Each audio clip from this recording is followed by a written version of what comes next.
आदाब नाजरीन, रेडियो चारमीनार 107.8 में आप सभी का इस्तकबाल और मैं हूं आपके साथ इंशा नबी और आप देख रहे हैं सीरीज गुज़िश्ता हैदराबाद। उम्मीद करती हूं कि आप सभी दोस्त अहबाब को ये सीरीज़ काफ़ी ज़्यादा पसंद आ रही होगी और इसमें हमारा ताउन दे रहे हैं शहर के मारूफ मशहूर मुसन्निफ़ स्कॉलर, मेरा मुराद है अलामा इजाज़ फ़रूक साहब। अलामा साहब, आपका बहुत ज़्यादा इस्तकबाल करते हैं। आदाब आपको भी और नाज़रीन को भी। जी अलामा साहब जी। गुज़िश्ता एपिसोड में हमने दास्तान मोहब्बत के ताल्लुक से बातचीत की। मैं चाहूँगी कि हम अगले किस्त की तरफ अपना पड़ाव बढ़ाएं। इंशा जी, ये जो सीरीज़ चल रही है जी, इसका मकसद ये है कि हैदराबाद की तारीख़ कोई 25-50 साल पहले की तारीख नहीं है। ये शहर सदियों का शहर है जी। और ये शहर फसों अपने अंदर कई एक चीज़ें ऐसी रखता है कि जो अभी तक लोगों के सामने वाह नहीं हुई है जी। तो हमारी ख्वाहिश थी कि हैदराबाद की तारीख वरक़ दर वरक़ लोगों तक पहुंच जाए जी, ताकि जो नई नस्ल है वो इस तारीख से वाकिफ़ हो सके। जी। आपने पिछले किस्तों में सुल्तान कुतुब शाह के ताल्लुक़ से सुना, जमशीद कुतुब शाह के ताल्लुक़ से सुना, इब्राहिम कुतुब शाह के ताल्लुक़ से सुना, कुली कुतुब शाह तक की दास्तां पहुँची जी। और अब हम और आगे बढ़ा चाहते हैं क्योंकि हमारे पास वक्त कम है और अब जबकि नाज़रीन ये वीडियो देख रहे हैं इस वक्त तकरीबन रमज़ान की गिरह लगने वाली है। बिल्कुल। हिलाल रमज़ान आसमान पर नमूदार हुआ चाहता है जी। तो हम इस किस्त को थोड़ा सा आगे बढ़ा देंगे ताकि फिर रमज़ान के महीने में हम हैदराबाद में रमज़ान के ताल्लुक़ से गुफ्तगू करेंगे। जी जी जी। कुतुब शाहों पर गुफ्तगू इस किस्त की हद तक रहेगी। जी। कुली कुतुब शाह 12 बरस बाद तक उसको कोई औलाद नहीं हुई। जी। गोया औलाद के लिए उसकी शाखें तमन्ना हरी ना हो सकी। जी। 12 बरस बाद कुदरत ने अता भी किया तो उसको एक बेटी अता की। खुशी की लहर दौड़ गई पूरे महल में और रियासत में ये ऐलान हुआ कि दावतें आम हों, गरीबों बेकसों नादारों के लिए लंगर खुलवा दिए जाएं। 40,000 खलतें उसने बेटी की विलादत के सिलसिले में उमरा में, रईसों में, जो मकबूल शहर हैं उन लोगों को पेश की जी। और फिर ये जश्न चलता रहा। कुली कुतुब शाह दरअसल अपने मिजाज का एक बादशाह गुजरा है। जी। वो शेर व अदब का मतवाला था, बल्कि मैं ये कहूँ कि चांद की किसी किरण ने चमेली की गली से शर्मा कर कहा, आओ हम तुम दोनों मिलकर किसी सांचे में ढल जाएं। क्या बात। ये आरज़ू जब अल्फाज के सांचे में ढल गई तो उर्दू बन गई। शुमाल से चली, रुकते चलते, चलते रुकते, कहीं बसेरा किया, कहीं रात पड़ाव डाल दिया। कभी ऐसा भी हुआ कि किसी खाना बदोश कबीले के अलाव के पास बैठ गई। सुबह चली तो कदमों के निशान कहीं छोड़ गई, कहीं ले गई। गोदावरी पार करके देखा तो एक ही किनारा था, दूसरा किनारा तो था ही नहीं। लेकिन आगे बढ़ के देखा तो एक सांवली, कसीला बदन, बड़ी बड़ी आँखें, जुल्फ़े दराज ऐसे खड़ी थी गोया इस्तकबाल को खड़ी हो। जाने इसके दिल में क्या आया कि उसने बाहें डालकर उससे दुपट्टा बदल लिया। कहते हैं कि वो दकनी थी। क्या बात है। इस तरह से हैदराबाद में उर्दू और दकनी का एक मेल हुआ और आज भी उर्दू और दकनी के मेल के साथ उर्दू हैदराबाद में बोली भी जाती है और समझी भी जाती है। मैं ये कहने के मौक़िफ़ में हूँ कि कुली कुतुब शाह शायर मिजाज था जी, आशिक मिजाज था। ये तो बात आप उससे पिछले एपिसोड में सुन ही चुके हैं, लेकिन आवारा मिजाज नहीं था जी। तो इत्तेदाल पसंद बादशाह उसको मैं कह सकता हूँ। चुनांचे कुली कुतुब शाह का वो शेर तो सबको सबा देखा तो आम होगा कि पिया बाज प्याला पिया जाए ना, पिया जाए तो फिर जिया जाए ना। कुतुब शाह न दे मुझ दीवाने को पंद, दीवाने को कुछ पंद दिया जाए ना। क्या बात है। चैन की गुजर रही थी, शहराबाचो हो चुका था जी। रियाया खुशहाल थी। बात लोगों का ये ख्याल है कि मादी की इन दास्तानों को पलटने से हासिल क्या है, खंडरों को टटोलने से हासिल क्या है। जी। मैं आज अपने नाज़रीन पे ये बात वाज़ेह करना चाहता हूँ कि हम अपने मादी के बगैर मुस्तक़बिल की तामीर नहीं कर सकते। बिल्कुल। वक्त एक जगह ठहरता नहीं है, वक्त गुजर जाता है। बल्कि मैं ये कहूँ कि वक्त अपनी जगह थमा हुआ रहता है, जी। हम गुजर जाते हैं। इस तरह से जब कभी हम पीछे मुड़ के देखते हैं तो मादी की रोशनी में हाल को देखते हैं और इससे मुस्तक़बिल की तामीर करते हैं। बिल्कुल। बाद नाक़दीन का ये ख्याल है कि पुरानी इमारतें, पुराने खंडर और पुराने आसार ये बताया जाए कि तरक्की क्या हुई, आज क्या तामीर हुआ, आज क्या, ये आज ना होता अगर गुजरा हुआ कल ना होता। बिल्कुल। तो हम कल के बगैर नहीं जी सकते। जो लोग आज के दौर में सिर्फ आज की हद तक जीना चाहते हैं उनको मुबारक हो। सही बात। उनको रोकता भी नहीं हूँ, लेकिन मादी के आसार ये बतलाते हैं जी कि हम किस राह गुजर से होके आए हैं, किस रास्ते से होकर आए हैं। बहरहाल मेरे पास वक्त कम है और मुझे नाज़रीन से बातें भी कुछ ज़्यादा ही करनी है। आज मैं अपने वक्त के दामन ही मैं रहूँगा, उससे आगे नहीं बढ़ूँगा। कुली कुतुब शाह ने बेटी की परवरिश बड़े नाज़ो नेहम से की। जी। इत्तेफाक तो उसकी माँ चल बसी थी। जी। कुतुब शाह ने उसको माँ की मोहब्बत भी दी और बाप की भी। ऐसे में नाज़रीन की खिदमत में मैं ये बात अर्ज़ करूँ कि ईरान से शाह अब्बास सफ़वी ने हयात बख्शी बेगम 9-10 बरस की हो गई थी। जी। शाह अब्बास सफ़वी ने वहाँ से जवाहर से बरसा एक ताज और तहाइफ देकर अपने एलची को भेजा यहाँ और ये पैगाम दिया कि कुली कुतुब शाह अपनी बेटी की शादी शाह अब्बास सफ़वी के किसी बेटे से या शहजादे से कर देगा। जी। खबर आम हुई। एक दिन कुली कुतुब शाह महल में दाखिल हुआ तो क़ाज़ा सरा ने आके हुजूर में अर्ज़ किया कि शहजादी मुलाकात के लिए हाज़िर हुआ चाहती हैं। जी। कुली कुतुब शाह ने कहा भला उनको इजाज़त की क्या ज़रूरत है, वो हमारी लफ्ज़ जिगर हैं, जब चाहें तशरीफ़ ला सकती हैं। बेटी आई तो बाप के सीने से लग गई, लेकिन कुली कुतुब शाह ने देखा आँखों में उदासी की कोई लहर है तो कहा जाने पदर, हमने तो हमेशा तुम्हारी आँखों में मसरत देखी है। जी। आज ये उदासी की लहर और आपकी आँखों में। बेटी कुछ और बाप से करीब हो गई। जी। और कहा पदर ग्रामी, आपने मेरी आसाइश में कोई कमी तो नहीं रखी, खुदा आपका साया सलामत रखे। जी। मुझ पर, रियाया पर, सल्तनत पर, बरगोबार पर, शजर पर, हर चीज़ पे आपका साया सलामत रहे। हैदराबाद सरसब्ज़ व शादाब रहे। मैं सिर्फ इतनी गुजारिश करने के लिए खिदमत में हाजिर हुई हूँ कि मुझे खुद से दूर न कीजिए। क्या बात। कुली कुतुब शाह ने देखा बेटी के आंखों में नमी के पीछे कोई ख्वाब सा नजर आया। मैं कहूँ कच्ची कलियों के ख्वाब भी अजीब होते हैं। बिल्कुल। कच्ची कलियों के ख्वाबों की खुशबू भी अजीब होती है, ना फैलती है ना रुकती है। कुली कुतुब शाह जहाँ दीदा था, बेटी का बाप था, उसका एक भतीजा था। जी।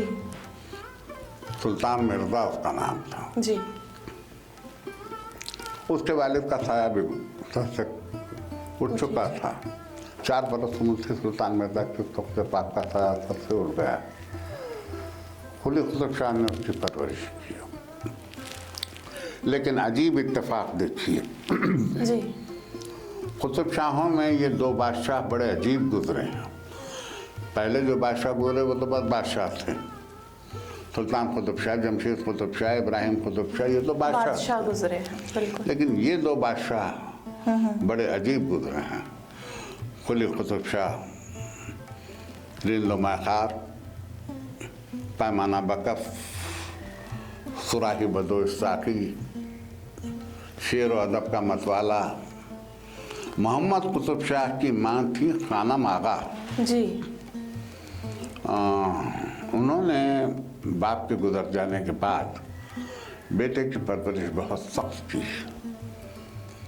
और उनकी तालीम मजहबी अक़दार पर की गई, उनकी तरबियत भी वैसे की गई। चुनांचे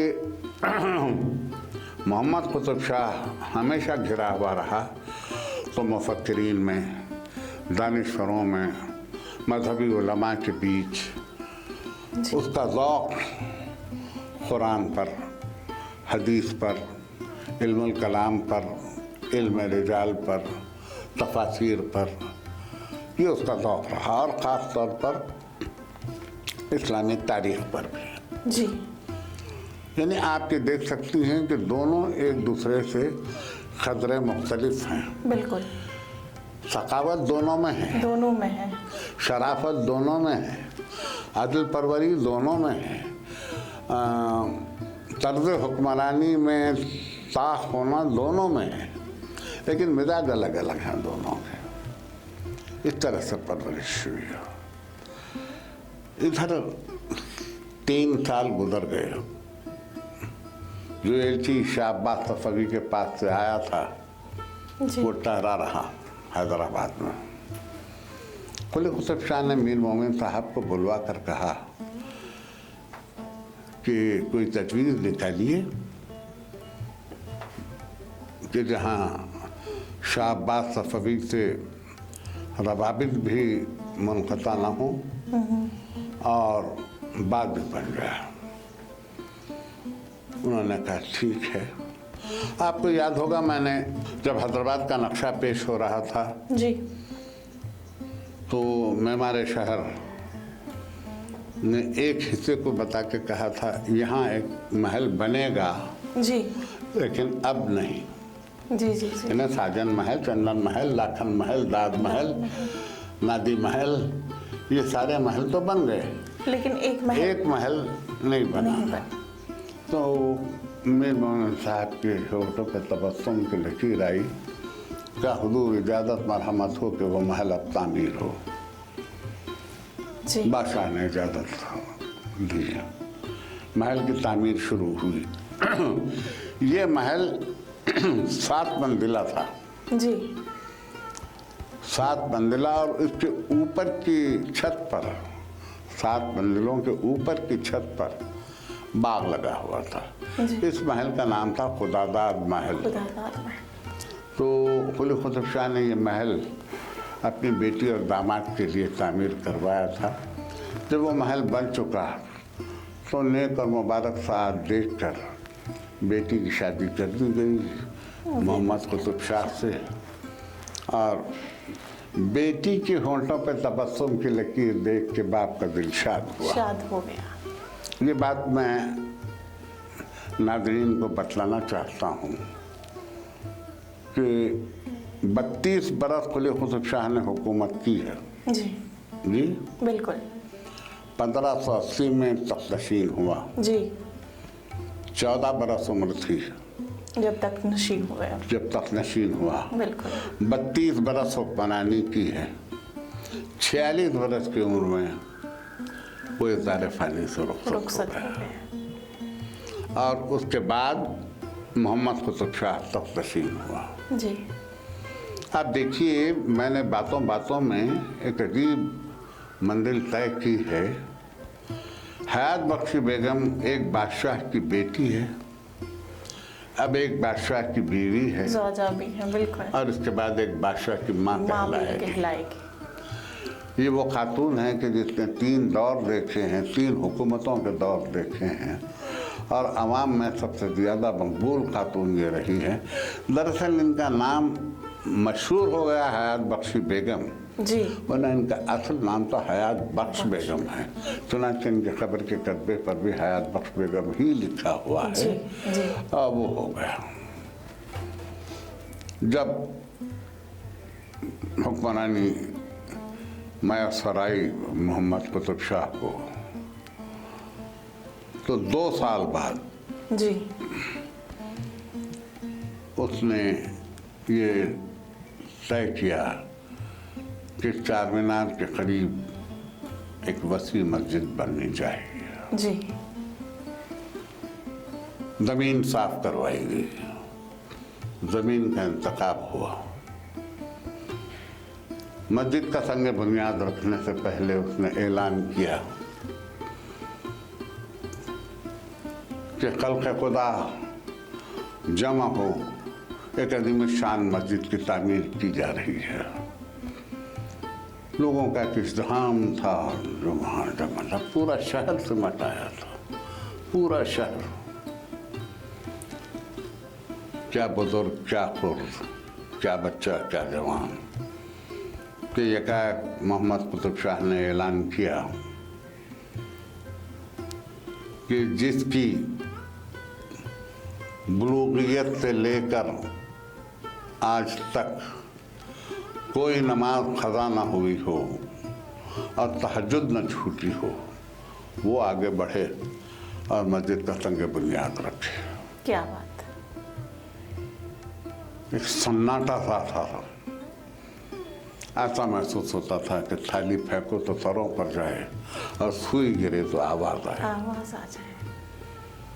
सब खामोश थे कि मोहम्मद कुतुब शाह ने आगे बढ़कर हलफ शरई लेकर ये कहा, 12 बरस की उम्र से आज तक मेरी कोई नमाज क़ज़ा नहीं हुई और कोई तहज्जुद नहीं छूटी।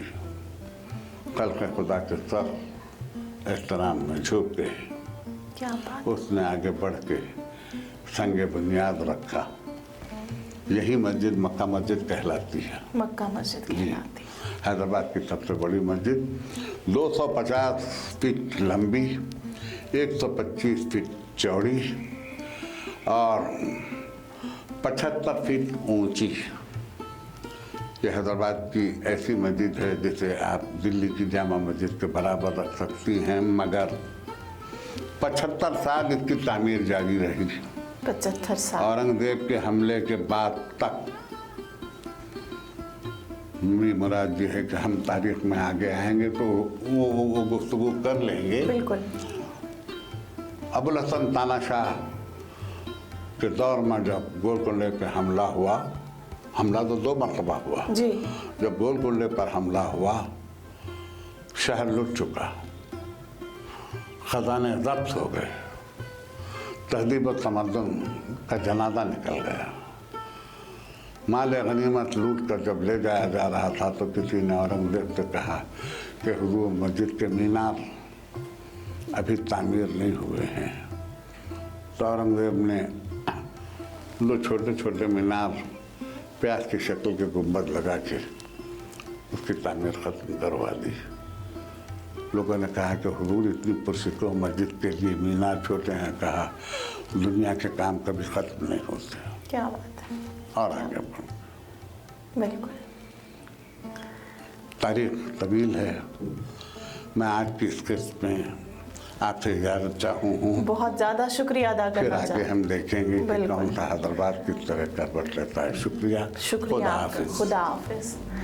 तो नाजरीन, किताबें तो आपने बहुत सारी पढ़ी होंगी, कई सारी दास्तानें आपने सुनी होगी और कई सारे मौरखीन से आपने बातचीत भी की होगी, लेकिन आज के इस एपिसोड में जो हमने अल्लामा एजाज फ़ारूक साहब की ज़बानी जो हैदराबाद की कहानी सुनी है, वो शायद हमारी आंखों में वही मंजरकशी खींच रही होंगी जो शायद उस दौर में होंगी। अगले एपिसोड में फिर आपसे मुलाकात होगी। हैदराबाद की तारीख पर सिलसिलावार ये सीरीज़ आप तक पहुंचाने की ज़रूर कोशिश करेंगे। तब तक दीजिए मुझे इजाज़त। अल्लाह निगहबान।